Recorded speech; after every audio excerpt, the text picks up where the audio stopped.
જાફરાબાદ ખાતે નવી મામલતદાર કચેરીનું ખાતમુહૂર્ત કરવામાં આવ્યું.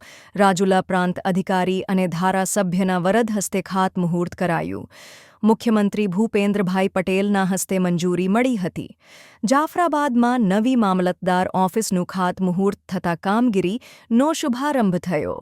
જાફરાબાદમાં નવી મામલતદાર અદ્યતન સુવિધાઓ સાથે નિર્માણ થશે. આ તકે બહોળી સંખ્યામાં આગેવાના જોડાયા. ધારાસભ્ય હીરાભાઈ સોલંકી મુખ્યમંત્રીનો આભાર માન્યો. જાફરાબાદ શહેરને એક નવું નજરાણું મળવા જઈ રહ્યું છે.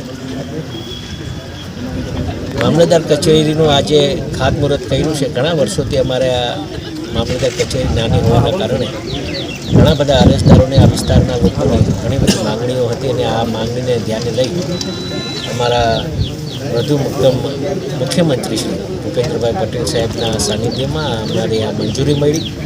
આજે ખાતમુહૂર્ત આદરણીય પ્રાંત સાહેબ ઉપસ્થિત રહ્યા, અધિકારીગણ ઉપસ્થિત રહ્યા, પદાધિકારીગણ ઉપસ્થિત રહ્યા અને આવા કામો આખા ગુજરાત રાજ્યમાં કરોડો રૂપિયાના ખર્ચે આજે ગુજરાત રાજ્ય જે દિશાએ આગળ વધી રહ્યું છે.